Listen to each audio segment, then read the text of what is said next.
अल्लाह के नाम से जो बड़ा ही मेहरबान और रहम करने वाला है। हामीम। इस किताब का अवतरण अल्लाह प्रभुत्वशाली और तत्वदर्शी की ओर से है। हमने जमीन और आसमानों को और उन सारी चीजों को जो उनके बीच में हैं हक के साथ और एक विशेष अवधि के निर्धारण के साथ पैदा किया है, मगर ये इनकार करने वाले लोग उस वास्तविकता से मुंह मोड़े हुए हैं जिससे इनको सावधान किया गया है। ऐ नबी, इनसे कहो, कभी तुमने आंखें खोलकर देखा भी कि वे हस्तियां हैं क्या जिन्हें तुम अल्लाह को छोड़कर पुकारते हो? तनिक मुझे दिखाओ तो सही कि जमीन में उन्होंने क्या पैदा किया है, या आसमानों की सृष्टि और व्यवस्था में उनका कोई हिस्सा है? इससे पहले आई हुई कोई किताब या ज्ञान का कोई अवशेष इन धारणाओं के प्रमाण में तुम्हारे पास हो तो वही ले आओ अगर तुम सच्चे हो। आखिर उस व्यक्ति से ज्यादा बहका हुआ इंसान और कौन होगा जो अल्लाह को छोड़कर उनको पुकारे, जो क़यामत तक उसे उत्तर नहीं दे सकते, बल्कि इससे भी बेखबर हैं कि पुकारने वाले उनको पुकार रहे हैं। और जब सभी इंसान इकट्ठा किए जाएंगे उस समय वे अपने पुकारने वालों के दुश्मन और उनकी उपासनाओं के इनकार करने वाले होंगे। इन लोगों को जब हमारी साफ साफ आयतें सुनाई जाती हैं और सत्य इनके सामने आ जाता है तो ये इनकार करने वाले लोग उसके बारे में कहते हैं कि ये तो खुला जादू है। क्या उनका कहना यह है कि रसूल ने इसे खुद घड़ लिया है? इनसे कहो, अगर मैंने इसे खुद घड़ लिया है तो तुम मुझे अल्लाह की पकड़ से कुछ भी न बचा सकोगे। जो बातें तुम बनाते हो अल्लाह उनको खूब जानता है। मेरे और तुम्हारे बीच वही गवाही देने के लिए काफी है, और वो बड़ा माफ करने वाला और रहम करने वाला है। इनसे कहो, मैं कोई निराला रसूल तो नहीं हूं। मैं नहीं जानता कि कल तुम्हारे साथ क्या होना है और मेरे साथ क्या। मैं तो सिर्फ उस प्रकाशना यानी वही का अनुगमन करता हूं जो मेरे पास भेजी जाती है, और मैं एक साफ साफ सावधान कर देने वाले के सिवा और कुछ नहीं हूं। ऐ नबी, इनसे कहो, कभी तुमने सोचा भी कि अगर ये वाणी अल्लाह ही की ओर से हुई और तुमने इसका इनकार कर दिया तो तुम्हारा क्या परिणाम होगा? और इस जैसी एक वाणी पर तो इस्राएल की संतान का एक गवाह गवाही भी दे चुका है। वो ईमान ले आया और तुम अपने घमंड में पड़े रहे। ऐसे जालिमों को अल्लाह मार्ग नहीं दिखाया करता। जिन लोगों ने मानने से इनकार कर दिया है वे ईमान लाने वालों के संबंध में कहते हैं कि अगर इस किताब को मान लेना कोई अच्छा काम होता तो ये लोग इस मामले में हमसे आगे नहीं रह सकते थे। चूंकि इन्होंने उससे मार्ग ना पाया, इसलिए अब ये जरूर कहेंगे कि ये तो पुराना झूठ है। हालांकि इससे पहले मूसा की किताब मार्गदर्शक और दयालुता बनकर आ चुकी है, और ये किताब उसकी पुष्टि करने वाली अरबी भाषा में आई है ताकि जालिमों को सावधान कर दे और उत्तम नीति अपनाने वालों को खुशखबरी दे दे। यकीनन जिन लोगों ने कह दिया कि अल्लाह ही हमारा रब है, फिर उस पर जम गए, उनके लिए न कोई डर है और न वे शोकाकुल होंगे। ऐसे लोग जन्नत यानी स्वर्ग में जाने वाले हैं, जहां वे हमेशा रहेंगे अपने उन कर्मों के बदले जो वे दुनिया में करते रहे हैं। हमने इंसान को ताकीद की कि वो अपने माँ बाप के साथ अच्छा व्यवहार करे। उसकी माँ ने कष्ट उठाकर उसे पेट में रखा और कष्ट उठाकर ही उसे जन्म दिया, और उसके गर्भ और दूध छुड़ाने में 30 माह लग गए। यहां तक कि जब वो अपनी पूरी शक्ति को पहुंचा और 40 वर्ष का हो गया तो उसने कहा, ऐ मेरे रब, मुझे इसका सौभाग्य दे कि मैं तेरी उन नेमतों के प्रति कृतज्ञता दिखाऊं जो तूने मुझे और मेरे माँ बाप को प्रदान की, और ऐसा अच्छा कर्म करूं जिससे तू राजी हो, और मेरी संतान को भी नेक बनाकर मुझे सुख दे। मैं तेरे सामने तौबा करता हूं और आज्ञाकारी यानी मुस्लिम बंदों में से हूं। इस तरह के लोगों से हम उनके उत्तम कर्मों को स्वीकार करते हैं और उनकी बुराइयों को टाल जाते हैं। ये जन्नती लोगों में शामिल होंगे उस सच्चे वादे के मुताबिक जो उनसे किया जाता रहा है।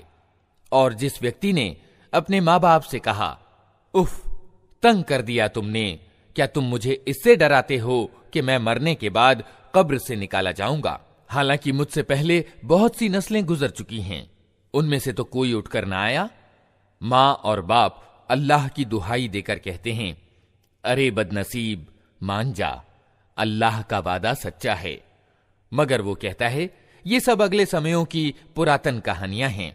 ये लोग हैं जिन पर अजाब का फैसला चस्पा हो चुका है। इनसे पहले जिन्नों और इंसानों के जो टोले इसी आचार के हो गुजरे हैं, उन्हीं में ये भी जा सम्मिलित होंगे। बेशक ये घाटे में रह जाने वाले लोग हैं।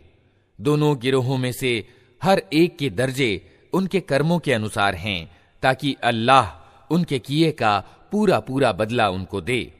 उन पर जुल्म हरगिज न किया जाएगा। फिर जब ये इनकार करने वाले आग के सामने ला खड़े किए जाएंगे, तो इनसे कहा जाएगा, तुम अपने हिस्से की नेमतें अपनी दुनिया की जिंदगी में समाप्त कर चुके और उनका मजा तुम ले चुके। अब जो घमंड तुम जमीन में किसी हक के बिना करते रहे और जो अवज्ञाएं तुमने की, उनके बदले में आज तुमको रुसवाई का अजाब दिया जाएगा। तनिक इन्हें आद के भाई हूद का किस्सा सुनाओ, जबकि उसने अहकाफ में अपनी कौम को सावधान किया था। और ऐसे सावधान करने वाले उससे पहले भी गुजर चुके थे और उसके बाद भी आते रहे कि अल्लाह के सिवा किसी की बंदगी न करो, मुझे तुम्हारे हक में एक बड़े भयंकर दिन के अजाब का डर है। उन्होंने कहा, क्या तू इसलिए आया है कि हमें बहकाकर हमारे इलाहों यानी उपास्यों से फेर दे? अच्छा, तो ले आना अपना वो अजाब जिससे तू हमें डराता है, अगर वास्तव में तू सच्चा है। उसने कहा, इसका ज्ञान तो अल्लाह को है, मैं सिर्फ वो संदेश तुम्हें पहुंचा रहा हूं जिसे देकर मुझे भेजा गया है, मगर मैं देख रहा हूं कि तुम लोग अज्ञानता बरत रहे हो। फिर जब उन्होंने उस अजाब को अपनी घाटियों की ओर आते देखा, तो कहने लगे, ये बादल है जो हमें सिंचित कर देगा। नहीं, बल्कि ये वही चीज है जिसके लिए तुम जल्दी मचा रहे थे। ये हवा का तूफान है जिसमें दर्दनाक अजाब चला आ रहा है। अपने रब के आदेश से हर चीज को तबाह कर डालेगा। आखिरकार उनकी दशा ये हुई कि उनके रहने की जगहों के सिवा वहां कुछ दिखाई न देता था। इस तरह हम अपराधियों को बदला दिया करते हैं। उनको हमने वो कुछ दिया था जो तुम लोगों को नहीं दिया है। उनको हमने कान, आंखें और दिल सब कुछ दे रखे थे, मगर न वे कान उनके किसी काम आए, न आंखें, न दिल, क्योंकि वे अल्लाह की आयतों का इनकार करते थे और उसी चीज के फेर में वे आ गए जिसकी वे हंसी उड़ाते थे। तुम्हारे आसपास के क्षेत्रों में बहुत सी बस्तियों को हम तबाह कर चुके हैं। हमने अपनी आयतें भेजकर बार बार तरह तरह से उनको समझाया, शायद कि वे बाज आ जाएं।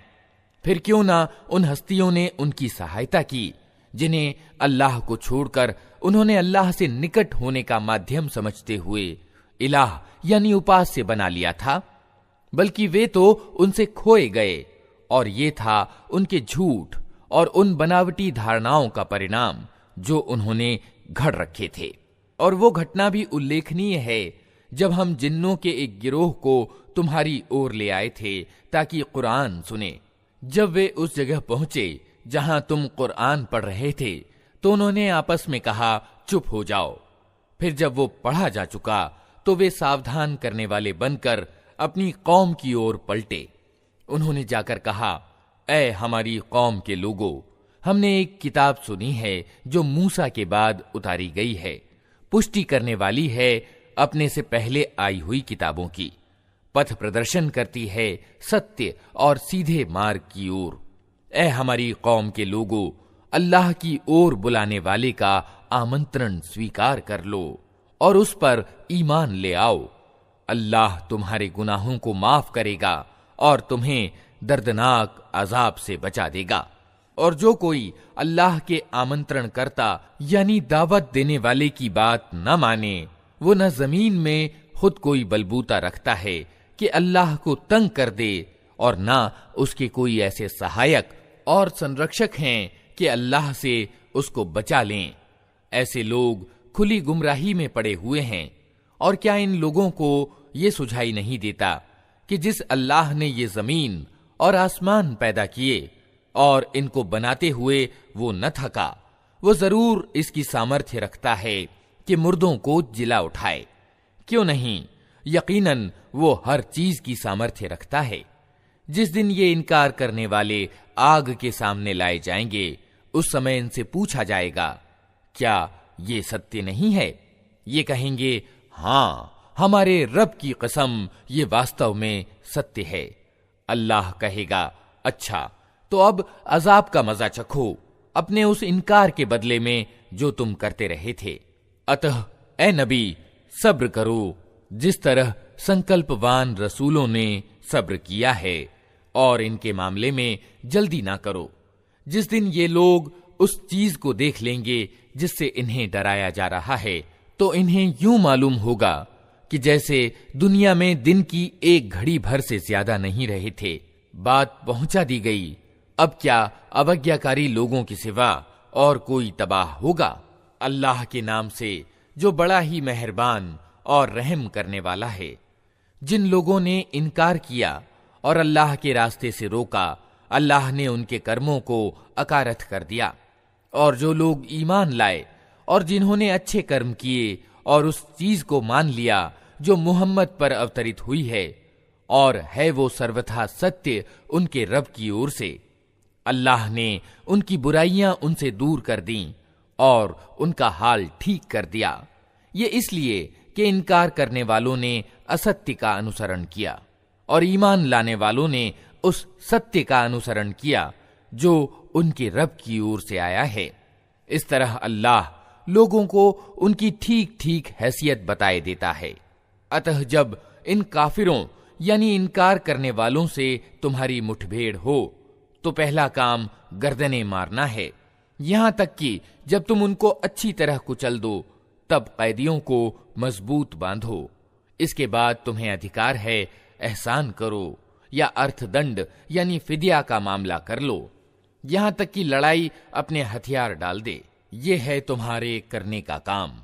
अल्लाह चाहता तो खुद ही उनसे निपट लेता, मगर ये तरीका उसने इसलिए अपनाया है ताकि तुम लोगों को एक दूसरे के द्वारा आजमाए। और जो लोग अल्लाह के मार्ग में मारे जाएंगे, अल्लाह उनके कर्मों को हरगिज अकारथ न करेगा। वो उनको मार्ग दिखाएगा, उनका हाल ठीक कर देगा और उनको उस जन्नत में दाखिल करेगा जिससे वो उनको परिचित करा चुका है।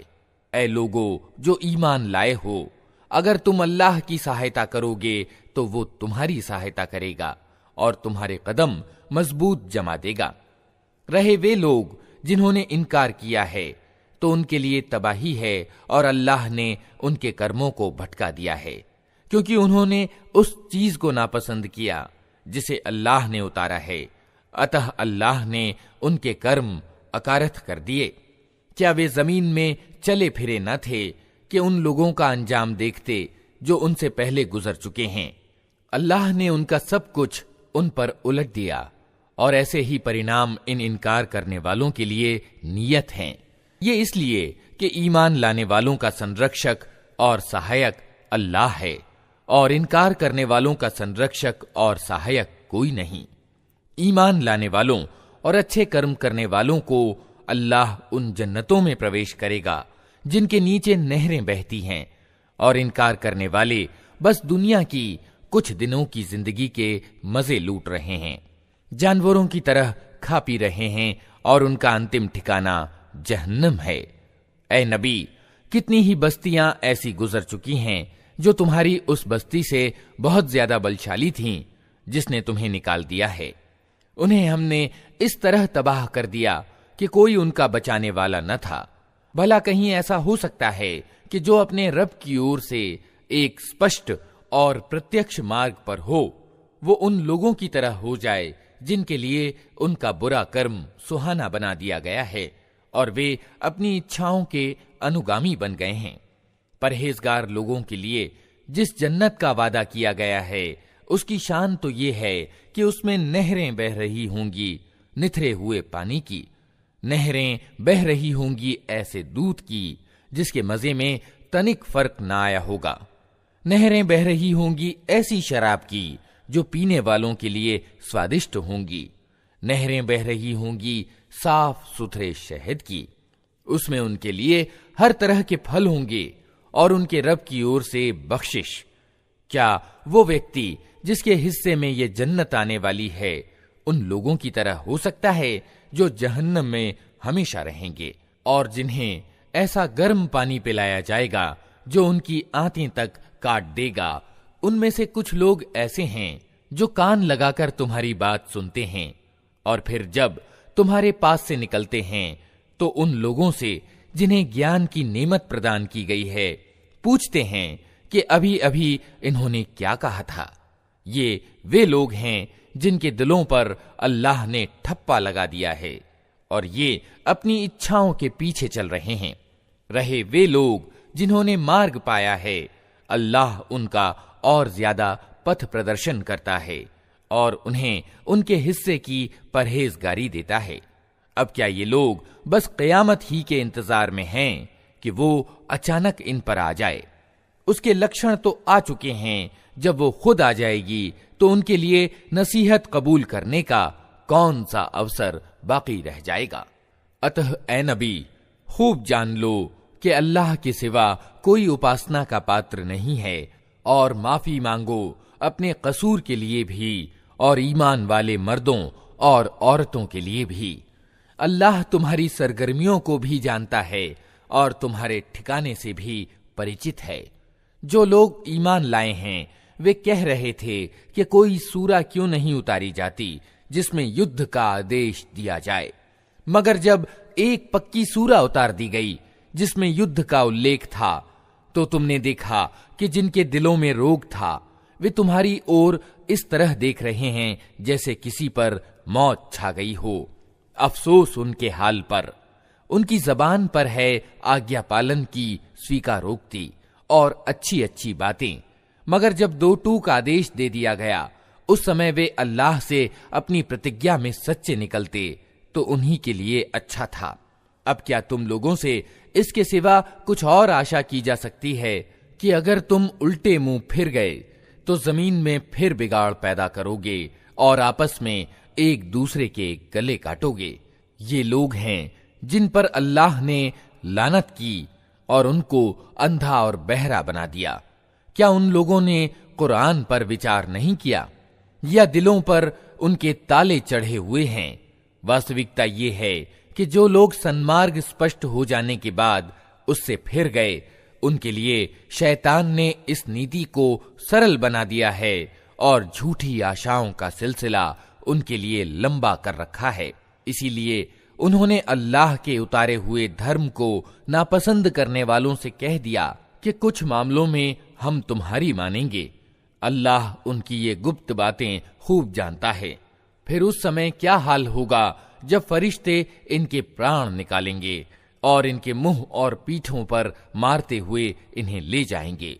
ये इसीलिए तो होगा कि इन्होंने उस पद्धति का अनुपालन किया जो अल्लाह को नाराज करने वाली है और उसकी प्रसन्नता का मार्ग ग्रहण करना पसंद न किया। इसी कारण उसने इनके सब कर्म अकारथ कर दिए। क्या वे लोग जिनके दिलों में रोग है ये समझे बैठे हैं कि अल्लाह उनके दिलों के खोट प्रकट न करेगा? हम चाहें तो उन्हें तुमको आंखों से दिखा दें और उनके चेहरों से तुम उनको पहचान लो, मगर उनकी बातचीत के ढब से तो तुम उनको जान ही लोगे। अल्लाह तुम सबके कर्मों से खूब परिचित है। हम जरूर तुम लोगों को परीक्षा में डालेंगे ताकि तुम्हारी हालतों की जांच करें और देख लें कि तुम में मुजाहिद यानी जान तोड़ प्रयास करने वाले और मजबूती से जमे रहने वाले कौन हैं। जिन लोगों ने इनकार किया और अल्लाह के मार्ग से रोका और रसूल से झगड़ा किया जबकि उन पर सन्मार्ग स्पष्ट हो चुका था, वास्तव में वे अल्लाह का कोई नुकसान भी नहीं कर सकते, बल्कि अल्लाह ही उनका सब किया कराया बर्बाद कर देगा। ऐ लोगो जो ईमान लाए हो, तुम अल्लाह की आज्ञा मानो और रसूल की आज्ञा मानो और अपने कर्मों को बर्बाद न कर लो। इनकार करने वालों और अल्लाह के मार्ग से रोकने वालों और मरते समय तक इनकार यानी कुफ्र पर जमे रहने वालों को तो अल्लाह हरगिज माफ न करेगा। अतः तुम बोदे न बनो और सुलह के लिए निवेदन न करो, तुम ही प्रभावी रहने वाले हो। अल्लाह तुम्हारे साथ है और तुम्हारे कर्मों को वो हरगिज नष्ट न करेगा। ये दुनिया की जिंदगी तो एक खेल और तमाशा है।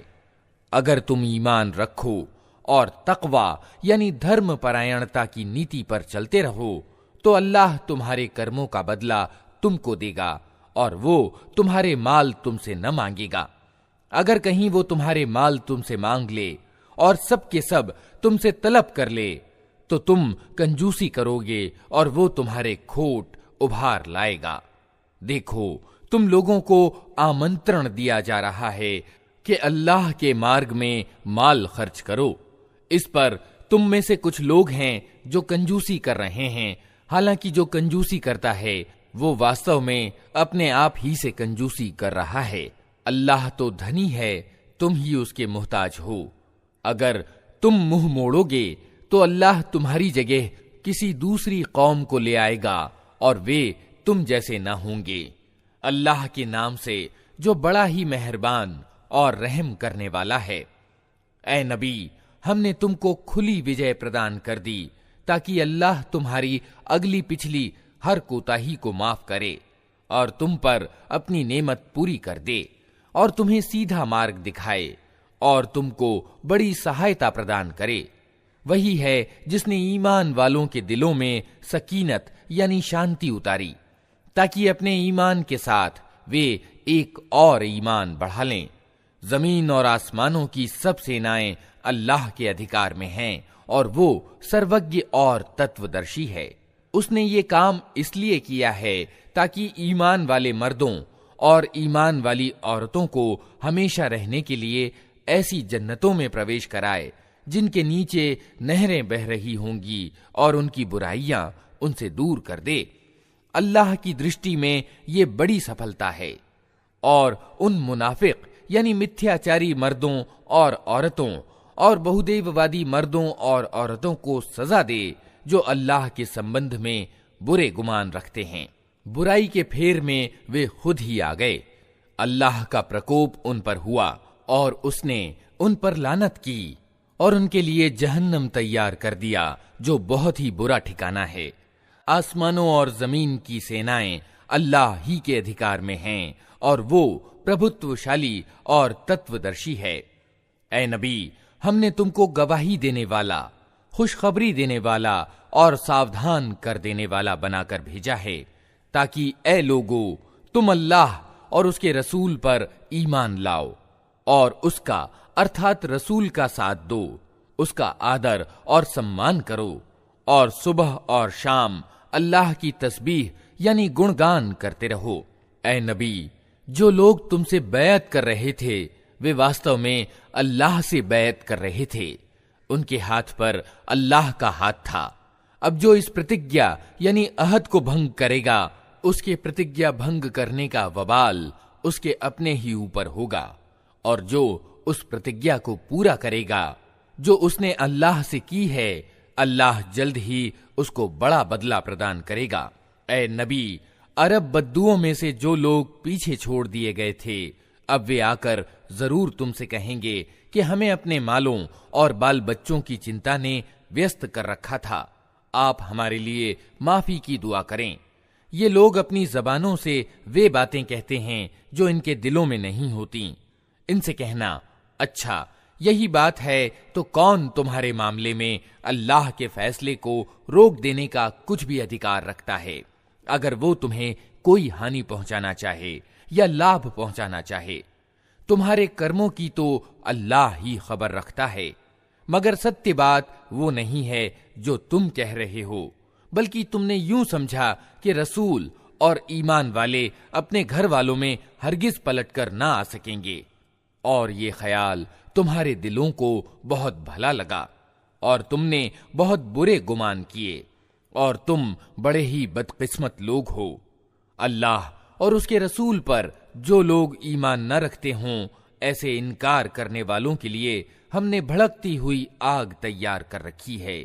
आसमानों और जमीन के राज का मालिक अल्लाह ही है, जिसे चाहे माफ करे और जिसे चाहे सजा दे, और वो बड़ा ही मेहरबान और रहम करने वाला है। जब तुम गनीमत का माल हासिल करने के लिए जाने लगोगे तो ये पीछे छोड़े जाने वाले लोग तुमसे जरूर कहेंगे कि हमें भी अपने साथ चलने दो। ये चाहते हैं कि अल्लाह के फरमान को बदल दें। इनसे साफ साफ कह देना कि तुम कदापि हमारे साथ नहीं चल सकते। अल्लाह पहले ही ये कह चुका है। ये कहेंगे कि नहीं, बल्कि तुम लोग हमसे ईर्ष्या कर रहे हो। हालांकि बात ईर्ष्या की नहीं है, बल्कि ये लोग सही बात को कम ही समझते हैं। इन पीछे छोड़े जाने वाले अरब बद्दुओं से कहना कि जल्द ही तुम्हें ऐसे लोगों से लड़ने के लिए बुलाया जाएगा जो बड़े बलशाली हैं। तुमको उनसे युद्ध करना होगा या वे आज्ञाकारी हो जाएंगे। उस समय अगर तुमने जिहाद के आदेश का पालन किया तो अल्लाह तुम्हें अच्छा बदला देगा, और अगर तुम फिर उसी तरह मुंह मोड़ गए जिस तरह पहले मोड़ चुके हो तो अल्लाह तुमको दर्दनाक अजाब देगा। हाँ, अगर अंधा और लंगड़ा और बीमार जिहाद के लिए न आए तो कोई हरज नहीं। जो कोई अल्लाह और उसके रसूल की आज्ञा का पालन करेगा, अल्लाह उसे उन जन्नतों में प्रवेश कराएगा जिनके नीचे नहरें बह रही होंगी, और जो मुंह फेरेगा उसे वो दर्दनाक अजाब देगा। अल्लाह ईमान लाने वालों से खुश हो गया जब वे पेड़ के नीचे तुमसे बैत कर रहे थे। उनके दिलों का हाल उसको मालूम था, इसलिए उसने उन पर सकीनत यानी शांति उतारी।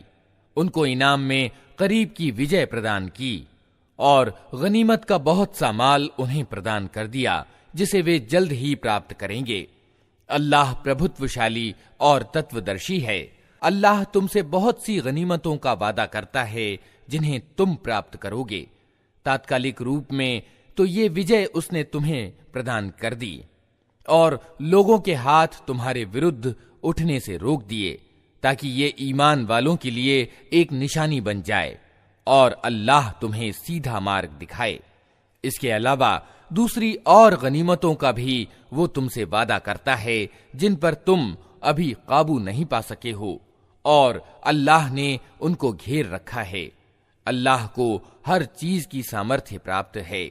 ये काफिर लोग अगर इस समय तुमसे लड़ गए होते तो यकीनन पीठ फेरते और कोई संरक्षक और सहायक न पाते।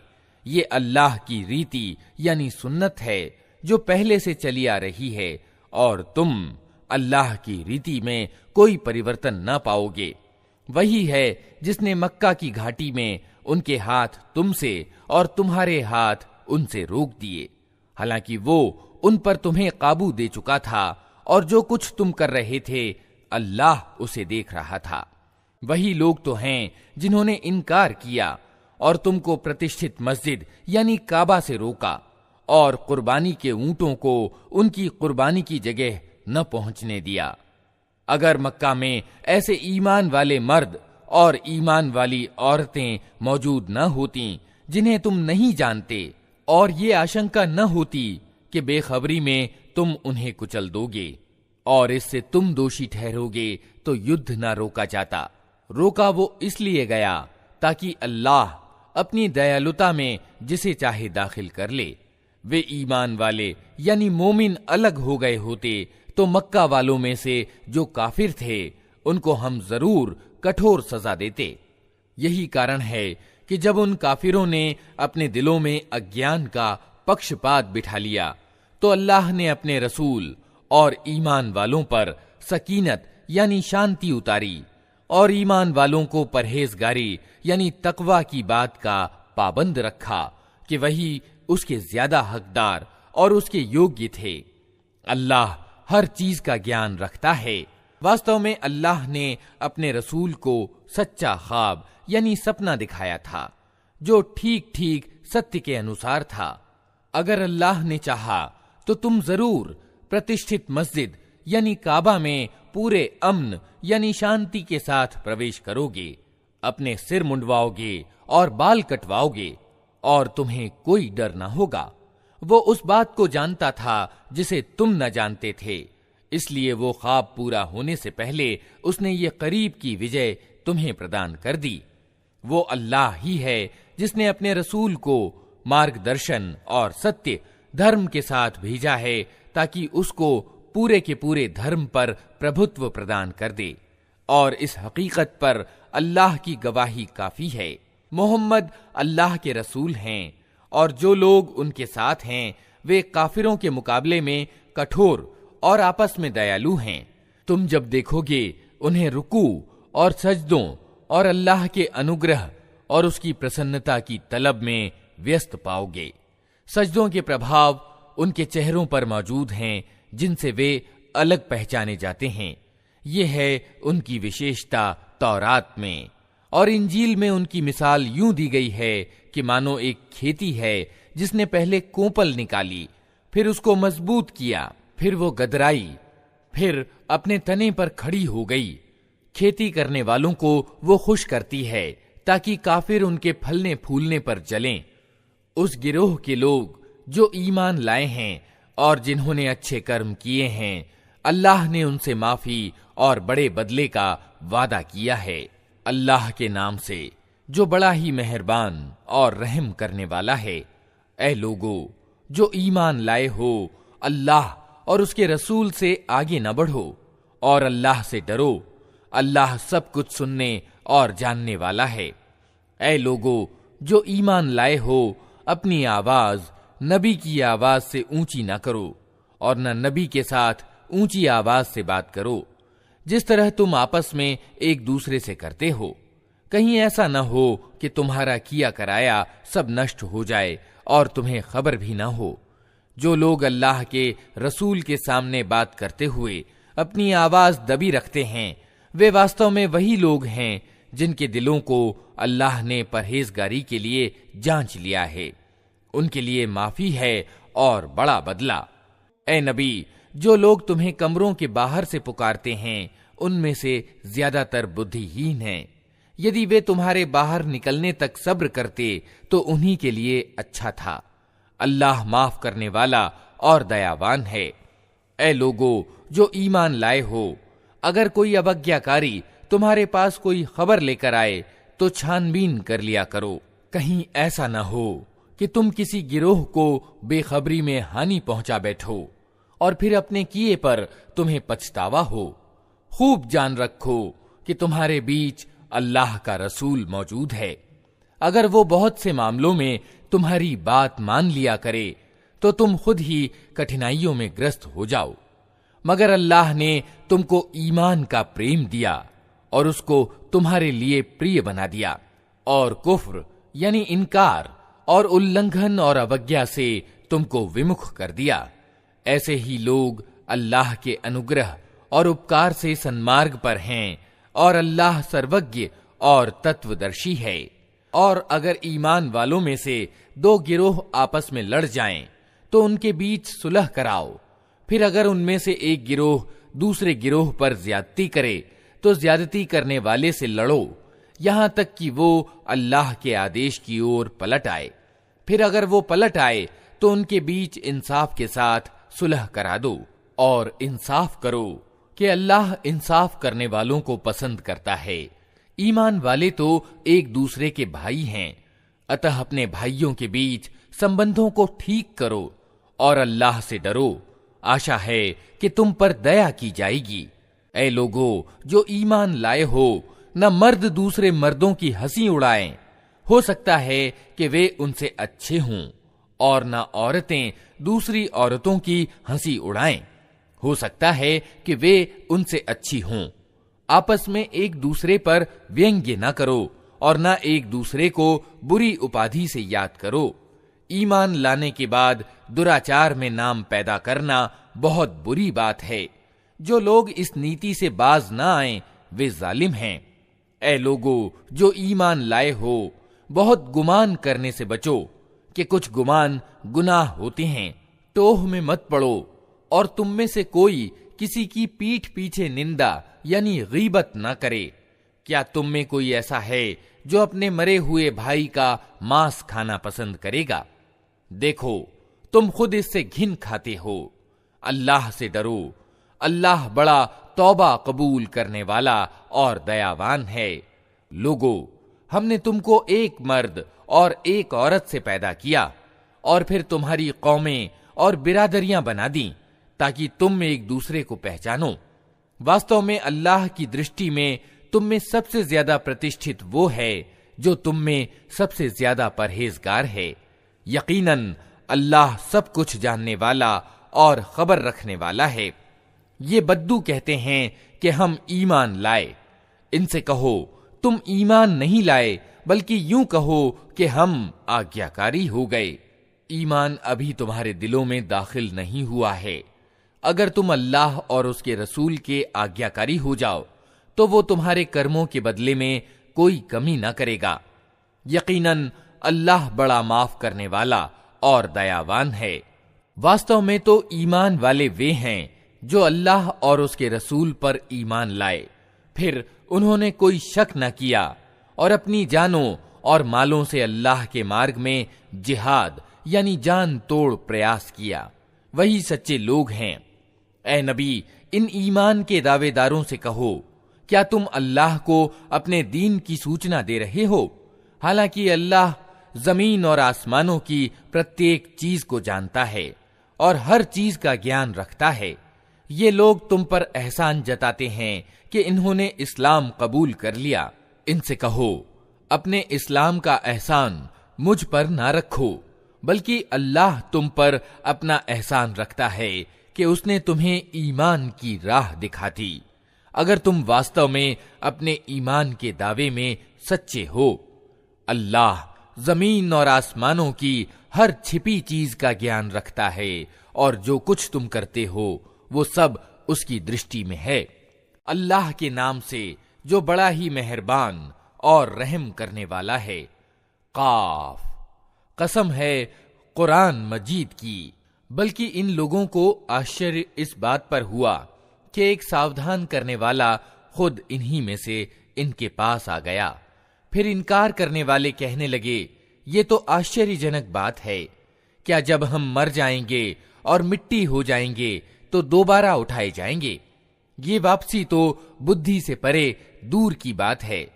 हालांकि जमीन इनके शरीर में से जो कुछ खाती है वो सब हमको मालूम है और हमारे पास एक किताब है जिसमें सब कुछ सुरक्षित है। बल्कि इन लोगों ने तो जिस समय सत्य इनके पास आया उसी समय उसे साफ झुठला दिया। इसी कारण अब ये उलझन में पड़े हुए हैं। अच्छा, तो क्या इन्होंने कभी अपने ऊपर आसमान की ओर नहीं देखा? किस तरह हमने उसे बनाया और सुसज्जित किया और उसमें कहीं कोई दरार नहीं है। और जमीन को हमने बिछाया और उसमें पहाड़ जमाए और उसमें हर तरह की सुदृश्य वनस्पतियां उगा दी। ये सारी चीजें आंखें खोलने वाली और शिक्षा देने वाली हैं हर उस बंदे के लिए जो सत्य की ओर रुजू करने वाला हो। और आकाश से हमने बरकत वाला पानी उतारा, फिर उससे बाग और फसल के अनाज और ऊंचे ऊंचे खजूर के पेड़ पैदा कर दिए जिन पर फलों से लदे हुए गुच्छे तह पर तह लगते हैं। ये प्रबंध है बंदों को रोजी देने का। उस पानी से हम एक मुर्दा जमीन को जीवन प्रदान करते हैं। मरे हुए इंसानों का धरती से निकलना भी इसी तरह होगा। इनसे पहले नूह की कौम और अर्रस वाले और समूद और आद और फिरौन और लूत के भाई और आइका वाले और तुब्बा की कौम के लोग भी झुठला चुके हैं। हर एक ने रसूलों को झुठलाया और आखिरकार मेरी धमकी उन पर चस्पा हो गई। क्या पहली बार पैदा करने से हम असमर्थ थे? मगर एक नई सृष्टि की ओर से ये लोग शक में पड़े हुए हैं। हमने इंसान को पैदा किया है और उसके दिल में उभरने वाले वसवसों तक को हम जानते हैं। हम उसकी गर्दन की रग से भी ज्यादा उससे करीब हैं और हमारे इस प्रत्यक्ष ज्ञान के अलावा दो लिखने वाले उसके दाएं और बाएं बैठे हर चीज अंकित कर रहे हैं। कोई शब्द उसके मुख से नहीं निकलता जिसे सुरक्षित करने के लिए एक उपस्थित रहने वाला निरीक्षक मौजूद न हो। फिर देखो, वो मौत की बेहोशी सत्य लेकर आ पहुंची। ये वही चीज है जिससे तू भागता था। और फिर सूर यानी नरसिंघा फूका गया। ये है वो दिन जिससे तुझे डराया जाता था। हर व्यक्ति इस हाल में आ गया कि उसके साथ एक हाँक कर लाने वाला है और एक गवाही देने वाला। इस चीज की ओर से तू गफलत में था। हमने वो पर्दा हटा दिया जो तेरे आगे पड़ा हुआ था और आज तेरी निगाह बड़ी तेज है। उसके साथी ने कहा, ये जो मुझे सौंपा गया था हाजिर है। आदेश दिया गया, फेंक दो जहन्नम में हर कट्टे काफिर को जो सत्य से द्वेष रखता था, भलाई को रोकने वाला और सीमा का उल्लंघन करने वाला था, संदेह में पड़ा हुआ था और अल्लाह के साथ किसी दूसरे को इलाह यानी पूज्य बनाए बैठा था। डाल दो उसे कठोर अजाब में। उसके साथी ने कहा, ऐ पालनहार, मैंने इसको सरकश नहीं बनाया, बल्कि ये खुद ही परले दर्जे की गुमराही में पड़ा हुआ था। जवाब में कहा गया, मेरे सामने झगड़ा न करो, मैं तुमको पहले ही बुरे परिणाम से सावधान कर चुका था। मेरे यहां बात पलटी नहीं जाती और मैं अपने बंदों पर जुल्म तोड़ने वाला नहीं हूं। वो दिन जबकि हम जहन्नम से पूछेंगे कि क्या तू भर गई, और वो कहेगी क्या और कुछ है, और जन्नत परहेजगारों के करीब लाई जाएगी, कुछ भी दूर न होगी।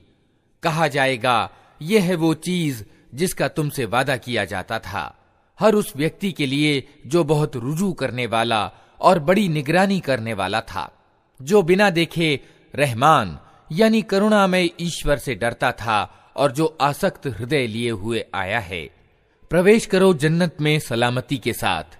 वो दिन शाश्वत जीवन का दिन होगा। वहां उनके लिए वो सब कुछ होगा जो वे चाहेंगे, और हमारे पास उससे ज्यादा भी बहुत कुछ उनके लिए है। हम इनसे पहले बहुत सी कौमों को तबाह कर चुके हैं जो इनसे बहुत ज्यादा शक्तिशाली थीं, और दुनिया के देशों को उन्होंने छान मारा था। फिर क्या वे कोई शरण लेने की जगह पा सके? इस इतिहास में शिक्षा सामग्री है हर उस व्यक्ति के लिए जो दिल रखता हो या जो ध्यान पूर्वक बात को सुने। हमने जमीन और आसमानों को और उनके बीच की सारी चीजों को 6 दिनों में पैदा कर दिया, और हमें कोई थकान न छू सकी। अतः ए नबी, जो बातें ये लोग बनाते हैं उन पर सब्र करो, और अपने रब की प्रशंसा के साथ उसकी तस्बीह यानी गुणगान करते रहो, सूर्योदय और सूर्यास्त से पहले और रात के समय। फिर उसकी तस्बीह यानी गुणगान करो और सजदा गुजारियों से निवृत्त होने के बाद भी। और सुनो, जिस दिन पुकारने वाला हर व्यक्ति के करीब ही से पुकारेगा, जिस दिन सब लोग कयामत के कोलाहल को ठीक ठीक सुन रहे होंगे, वो जमीन से मुर्दों के निकलने का दिन होगा। हम ही जीवन प्रदान करते हैं और हम ही मौत देते हैं, और हमारी ओर ही उस दिन सबको पलटना है, जब जमीन फटेगी और लोग उसके अंदर से निकलकर तेज तेज भागे जा रहे होंगे। ये इकट्ठा करना हमारे लिए बहुत आसान है। ए नबी, जो बातें ये लोग बना रहे हैं उन्हें हम खूब जानते हैं, और तुम्हारा काम उनसे बलपूर्वक बात मनवाना नहीं है। बस तुम इस कुरान के द्वारा हर उस व्यक्ति को नसीहत करो जो मेरी चेतावनी से डरे। अल्लाह के नाम से जो बड़ा ही मेहरबान और रहम करने वाला है। कसम है उन हवाओं की जो गर्द उड़ाने वाली हैं, फिर पानी से लदे हुए बादल उठाने वाली हैं, फिर नर्म चाल के साथ चलने वाली हैं, फिर एक बड़े कार्य यानी वर्षा का वितरण करने वाली हैं। तथ्य ये है कि जिस चीज से तुम्हें डराया जा रहा है वो सत्य है, और कर्मों का फल जरूर सामने आने वाला है। कसम है विभिन्न रूपों वाले आसमान की। परलोक के विषय में तुम्हारी बात एक दूसरे से भिन्न है। उससे वही विमुख होता है जो सत्य से फिरा हुआ है। मारे गए अटकल और गुमान से हुक्म लगाने वाले, जो अज्ञान में डूबे हुए और गफलत में मदहोश हैं, पूछते हैं आखिर वो बदला दिए जाने का दिन कब आएगा। वो उस दिन आएगा जब ये लोग आग पर तपाए जाएंगे। इनसे कहा जाएगा, अब चखो मजा अपने फितने का। ये वही चीज है जिसके लिए तुम जल्दी मचा रहे थे।